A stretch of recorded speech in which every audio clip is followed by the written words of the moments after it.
அனைவருக்கும் வணக்கம். இது உங்கள் சேனல் தியரியோர்பிராக்டிகல். நான் உங்கள் நண்பன் கிருஷ்ணா. இன்றைக்கி நம்ம என்ன பார்க்க போகிறோம்னா சூப்பர்பொசிஷன் பிரின்சிபல் பற்றி பார்க்க போகிறோம். சூப்பர்பொசிஷன் பிரின்சிபலில் போக முன்னாடி ஏன் சூப்பர்பொசிஷன் பிரின்சிபல்னு பார்த்துரும். கூலும்ஸ்லாம் வந்து 2 பாயிண்ட் சார்ஜஸ் மட்டும் தானே அப்ளை பண்ண முடிஞ்சிச்சு. மோர் தென் 1 பாயிண்ட் சார்ஜ் வரும்போது கூட அதை வந்து அப்ளை பண்ண முடியல கூலும்ஸில். அதனால தான் சூப்பர்பொசிஷன் பிரின்சிபலுக்குள்ளே போனோம். சரி, சூப்பர்பொசிஷன் பிரின்சிபல் பற்றி ப்ரீஃபாக பார்க்கலாம். இப்போ இதான் சூப்பர்பொசிஷன் பிரின்சிபல் வந்து என்ன சொல்கிறாங்கன்னா, இப்போ வந்து Q1 அப்படிங்கிற ஒரு பாயிண்ட் சார்ஜ் இருக்குது. அதை சுற்றி Q2, Q3, Q4 actually more தென் 2 சார்ஜஸ் இருக்குது. இப்போ வந்து இந்த இடத்துல இப்போ Q1 பாயிண்டில் எவ்வளோ ஃபோர்ஸ் அப்ளை ஆனது அப்படின்னு கேல்குலேட் பண்ணது தான் சூப்பர்பொசிஷன் பிரின்சிபல் ஹெல்ப் ஆகுது அப்படிங்காங்க. இப்போ எப்படின்னு பார்ப்போம். இப்போ வந்து Q2 அப்படிங்கிற ஒரு பாயிண்ட் சார்ஜ் வந்து Q1 வந்து ஒரு ஃபோர்ஸ் எக்ஸைட் பண்ணுதுன்னா அப்போ வந்து அதுக்கு எப்படி எழுதலாம்?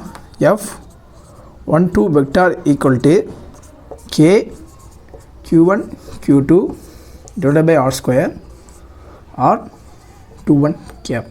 ஆல்ரெடி சொல்லியிருக்கேன், இந்த டேரக்ஷன் தான் ஸ்பெசிஃபை பண்ணோம். அதனால் 2லேருந்து ஃபோர்ஸ் வந்து 1க்கு அப்ளை ஆகுது. அதை தான் இங்கே எழுதியிருக்கோம். நெக்ஸ்ட்டு பார்ப்போம். நெக்ஸ்ட்டு பாயிண்ட் சார்ஜ் வந்து எப்படி அப்ளை ஆகுதுன்னு. Q3 ஆன் Q1 அப்படின்னு பார்க்கும்போது ஃபோர்ஸ் எப்படி இருந்ததுன்னா எஃபெக்டார் 13 ஈக்குவல் டு K. இதில் வந்து பாயிண்ட் சார்ஜ் வந்து Q3 Q1ங்க. அப்போ Q3 Q1 divide by R31 square R31 gap.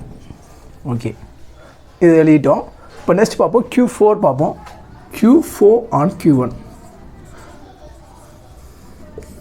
எப்படிங்கும்போது என்ன வருதுன்னா F14 vector equal to K Q4 Q1 divide by R41 square R41 gap.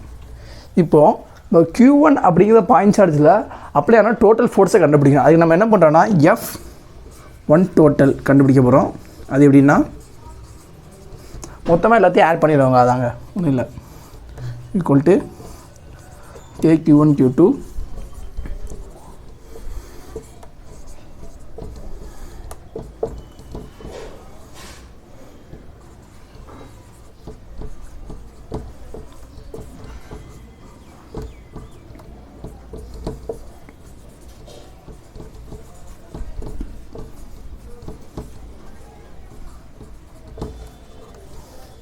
இவ்வளோதாங்க. இதாங்க சூப்பர்பொசிஷன் பிரின்சிபல் அப்படின்னு சொல்கிறாங்க.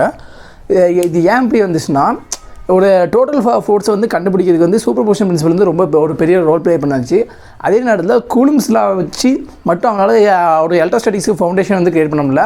ஆனால் அவங்க என்ன சொல்கிறாங்கன்னா, கூலும்ஸ்லாம் ப்ளஸ் சூப்பர்பொசிஷன் பிரின்சிபல் இருந்தால் தான் ஒரு எலக்ட்ரோஸ்டாட்டிக்கு ஸ்ட்ராங் ஃபவுண்டேஷன் இருக்கும் அப்படி மாதிரி சொல்லிடுறாங்க. அதே நேரத்தில் அவங்க ஒரு பாயிண்ட் சொல்கிறாங்க, என்னதுன்னா கூலும்ஸ்லாலேருந்து சூப்பர்பொசிஷன் பிரின்சிபலை வந்து டிரைவ் பண்ண முடியாது. அதே நேரத்தில் சூப்பர்பொசிஷன் பிரின்சிபல் வந்து கூலும்ஸ்லாம் வந்து டிரைவ் பண்ண முடியாதுன்னு சொல்கிறாங்க. இந்த வீடியோ உங்களுக்கு பிடிச்சிருக்குன்னு நம்புகிறேன். தேங்க்ஸ் ஃபார் வாட்சிங். சப்ஸ்கிரைப் பண்ணுங்கள்.